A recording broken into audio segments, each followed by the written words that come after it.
Hey there everyone. In this video, we are going to see how we can connect Ansys with Excel, how can we interact, create a workbook, create a worksheet, how we can insert data, access the data. So this is also useful, for example, in your organization, you don't have a SQL server, but you are maintaining a Excel sheet in any shared drive location. You can access that Excel and store all your analysis result, or let's say you have multiple analysis to run, you can run a for loop on all the input parameters and then get an output. So let's begin with, so this I have opened this mechanical instance. It's a black mechanical instance. I don't have any geometry here. So here itself I will try to access the Excel assembly. So in Ironpython, when you try to access Excel, it's actually called as Excel interop assembly. So we will try to access this and see how it works. So let's start with import CLR. This is the main CLR module which will access the underlying Windows.NET assemblies. So here again CLR.add reference. So here we will add reference to existing Microsoft Office interop. You have for Word as well, but today we are working on Excel. And this becomes your assembly. So this is all your, so you can consider that your Python libraries are present here. So you can import this Microsoft Office interop Excel as Excel. So now you have Excel with you. Let's initiate an Excel application. So it will be Excel is equal to Excel dot application class. So now you have an Excel application with you. So you have to open it, right? So before you open, this also has kind of batch mode on and off. So let's say I want this to be visible whenever I open, or you can do in hidden mode as well, but I want it to visualize it. So I will just type excel.visible is equal to true. Let's say I want to suppress all the warnings it sends. So it will be excel dot display alerts. I will make it as false. I don't want any alerts here. I just want to force things to happen. So let's see if it gives any error or not. So before I check this, make sure at the end you just exit the Excel application. So let's run it. I don't see an error. So everything is good. I had an empty Excel open. So let's go close it. So once we are here, let's create an Excel workbook. So to create it, it uh, it will be excel dot workbooks dot add. So this is a function, it returns a workbook, as you can see. So let me assign it to set some variable. So let's assign it to workbook. So once this is open, I need to save it. So to save this workbook, you can do workbook dot save, but there is also one thing called as save as you know. In save as, you have to pass a file name. It can be a name or a path without the extension. So to show that I have this folder where I don't have any Excel sheet, I will just copy this address and I will paste it here. So this is my path. You see some characters. Let's make it raw. And from here I will call the Ansys uh, workbook name as Ansys. I will not add an extension here, but we have to mm, we have to pass the extension separately. So all the extensions are available within this Excel application. So let's say I want to save it as uh, XLSX format. So you have to pass this as the format. It will be Excel dot, we have something called as Excel file format. It's not coming. XL file, yeah, it's coming. File format, it's an enum. So you have certain properties, and I will try to search something default. Yeah. So we are good. Once this is saved, then we can close it. So let me just minimize it, and I will also open my folder side by side, so that we can see when the file is getting created. So once I run the script, it says application class has no exit. Okay, so I need to close workbook as well. Okay, let me delete it back. So I forgot to close that. So it will be workbook dot close. Okay, so let's run it. I think Excel is having an, okay, this is not exit, it's actually quit. So let's go back and run it again, and you see there is no error. We are good, and there is also a workbook created. So this is that workbook. So this is empty.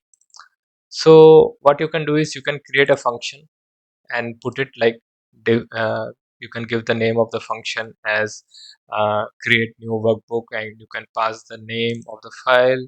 If you just pass Ansys, it will create in this working path, and if you give the entire path, it will create where you are giving. And also say that I want to create in XLSX. If file format is XLSX, then take this. If it is CSV, take excel.csv. You have this Excel CSV, right? So you can use it for CSV. So similarly, you can create a function. So for the time being, I will just comment it out.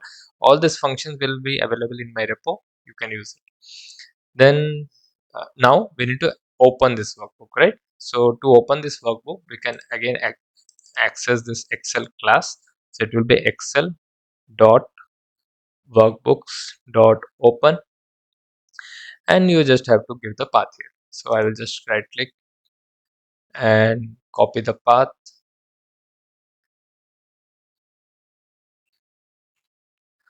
So here copy as path, and I can give the path here. So once this is done,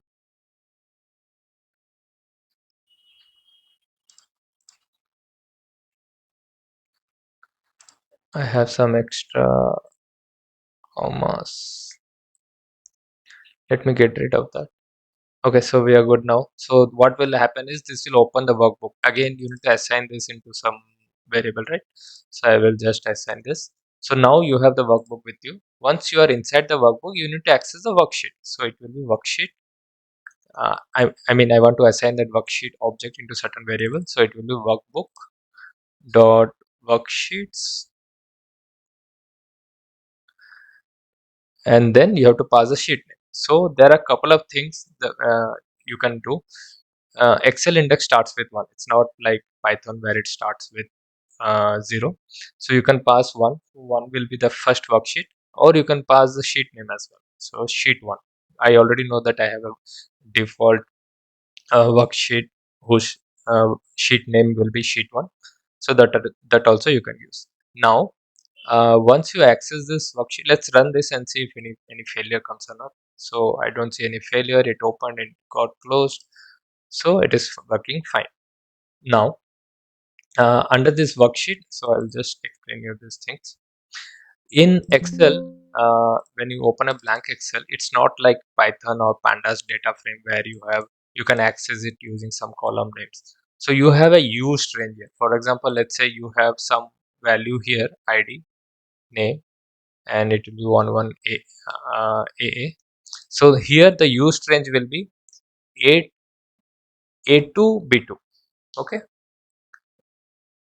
so yeah, it will be A2 B2. So this kind of things you need to access. So let me just delete it, everything, because we are going to insert the values. I will not save anything. And to access the worksheet used range, so you can just, I'll copy the script which I already have.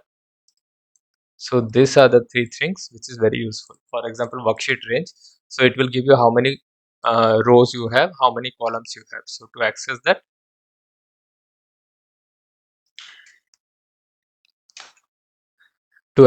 you can go to the worksheet range rows.count and similarly column.count. For example, we don't have anything. So what it will give, row count will be 1 and column count will be 1. Let's access that means row count 1 and column count 1 and try to insert some values. So to insert a value, what you can do is you can call the worksheet range So worksheet range, and I will pass cells.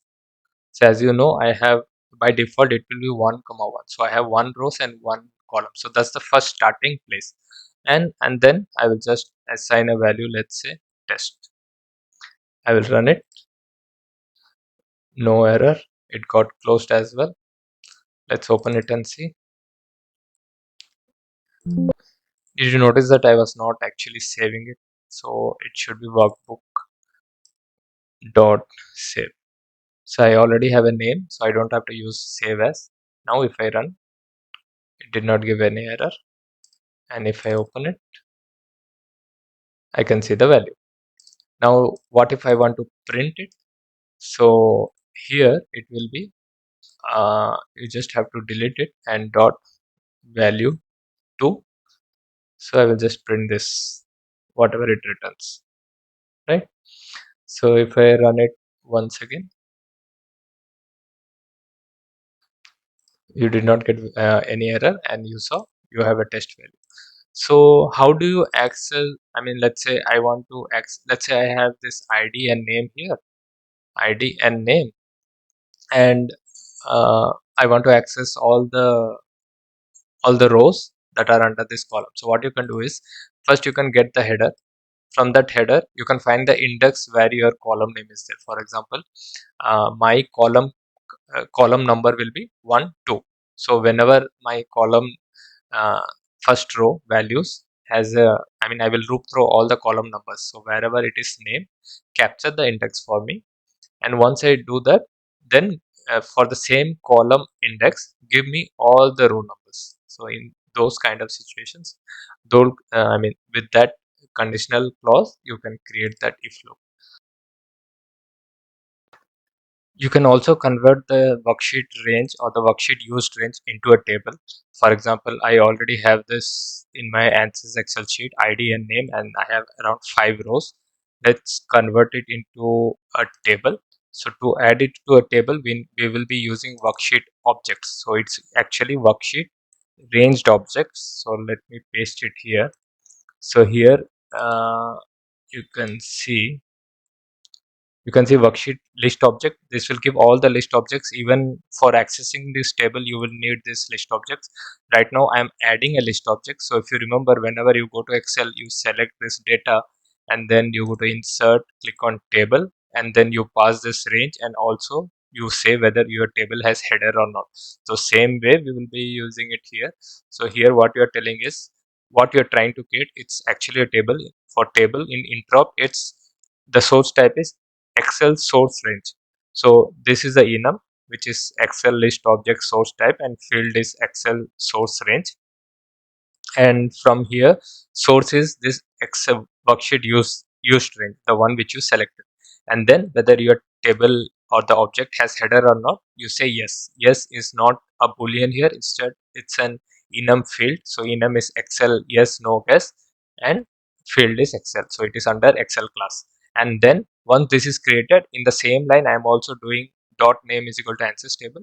You can also do table is equal to till this, and then table dot name is equal to Ansys table. So let's run it and see whether this is working or not. So this is done, no error. Once I open it, you will see this has been converted into a table. If I select, you will see the table name is Ansys table. So let's access this Ansys table. I will comment it, and here it will be worksheet.list object, and then you have to pass the table name. So it is Ansys table. So once this is done, it will return a table. So we will be using this table, and from this table again we will be accessing rows and columns. So for example here, I will say rows is equal to table dot list rows, and rows, and calls like columns are table dot list columns.